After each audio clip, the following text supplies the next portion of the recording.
24 घंटे बाद आत्मा क्यों लौटती है घर? सभी को एक ना एक दिन मरना ही होता है, लेकिन क्या आप जानते हैं कि मरने के बाद आत्मा का क्या होता है?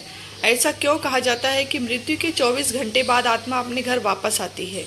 अगर आत्मा लौट कर आती है तो वह कितने दिनों तक अपने घर में रहती है? अगर आप ये नहीं जानते तो आपके इन सभी सवालों का जवाब गरुड़ पुराण में विस्तार से बताया गया है। गरुड़ पुराण में बताया गया है कि जब किसी की मृत्यु हो जाती है तो यमराज के दूत उसकी आत्मा को अपने साथ यमलोक ले जाते हैं, जहां उसके पुण्य और पाप का कर्म का लेखा जोखा किया जाता है। 24 घंटे के अंदर यमदूत उस प्राणी की आत्मा को वापस उसके घर छोड़ जाते हैं। यमदूत के द्वारा वापस छोड़ जाने के बाद मृतक की आत्मा अपने परिजनों के बीच ही भटकती रहती है और अपने परिजनों को पुकारती रहती है, लेकिन उसकी आवाज़ को कोई नहीं सुनता। यह देख मृतक की आत्मा बेचैन हो जाती है और जोर जोर से चिल्लाने लगती है, तब भी उसकी आवाज़ को कोई नहीं सुनता। मृतक की आत्मा अपने शरीर में प्रवेश करने की कोशिश करती है, लेकिन यमदूत के पास में बंधे होने के कारण वह मृत शरीर में प्रवेश नहीं कर पाती। इसके अलावा गरुड़ पुराण में बताया गया है कि किसी की मृत्यु हो जाने पर जब उसके परिजन रोते बिलखते हैं तो यह देख मृत आत्मा दुखी हो जाती है और वह भी रोने लगती है, लेकिन वह कुछ कर नहीं पाती। लाचार होकर अपने जीवन काल में किए गए कर्मों को याद करके दुखी हो जाते हैं। गरुड़ पुराण में माने तो जब यमदूत मृतक की आत्मा को उसके परिजनों के बीच छोड़ जाते हैं तो उसके बाद उस आत्मा में इतना बल नहीं रहता कि माई लोक की यात्रा तय कर सके। गरुड़ पुराण के अनुसार किसी भी मनुष्य की मृत्यु के बाद जो 10 दिनों तक पिंडदान किया जाता है, उससे मृतात्मा के विभिन्न अंगों की रचना होती है और फिर 11वें और 12वें दिन जो पिंडदान किया जाता है, उससे मृतक की आत्मा रूपी शरीर का मांस और त्वचा का निर्माण होता है। और जब 13 दिन 13वीं की जाती है, तब मृतक के नाम से जो पिंडदान किया जाता है, उससे ही वो यमलोक तक की यात्रा तय करता है।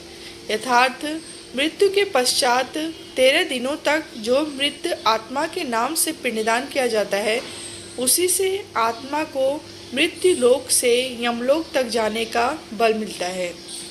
गरुड़ पुराण में यह भी बताया गया है कि जब किसी मनुष्य की मृत्यु हो जाती है तो उसकी आत्मा 13 दिनों तक अपने परिजनों के बीच भटकती रहती है और इसके बाद मृतक की आत्मा मृत्यु लोक से यमलोक के सफ़र पर निकल पड़ती है, जिसे पूरा करने में उसे 1 साल यानी 12 महीने तक का वक्त लगता है।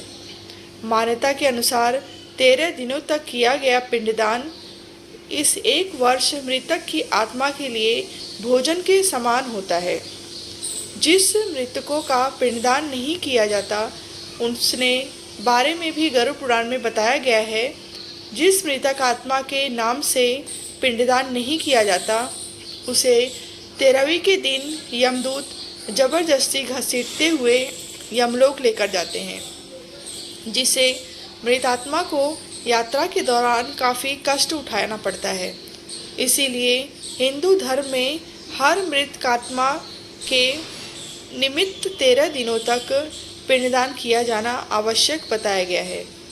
इन सब के अलावा गरुड़ पुराण में यह भी बताया गया है कि 13वीं के दिन मृतक के निमित्त परिजनों के द्वारा किया जाने वाला भोज कर्ज लेकर किया जाए तो मृत आत्मा को शांति नहीं मिलती। मृत आत्मा को इन बातों का बड़ा ही कष्ट होता है और मन ही मन सोचता है कि काश मैं अकेले ही ये कष्ट भोगता। जो मृतक के परिजन को कर्ज लेकर भोज करने को मजबूर करता है, ऐसे इंसान को यमराज कभी भी क्षमा नहीं करते और उसकी मृत्यु के बाद उसे कई तरह की यातनाएं देते हैं और फिर वो उसे वापस मृत्यु लोक में भेज देते हैं। ऐसा भी बताया गया है कि जो मनुष्य जीवित रहते पुण्य कर्म करता है, उसे यमदूत मृत्यु के 13 दिनों बाद अपने साथ यमलोक ले जाते हैं और ऐसी आत्मा को मृत्यु से यमलोक तक जाने वाले मार्ग में किसी भी तरह का कष्ट नहीं झेलना पड़ता। वहीं जो मनुष्य अपने जीवन काल में बुरे कर्म करता है उसे यमदूत पूरे रास्ते कई तरह की यातनाएं देते हैं, जिससे वह थर थर काँपने लगता है और यमदूतों से बार बार क्षमा मांगता है, लेकिन यमदूत उसे क्षमा नहीं करते।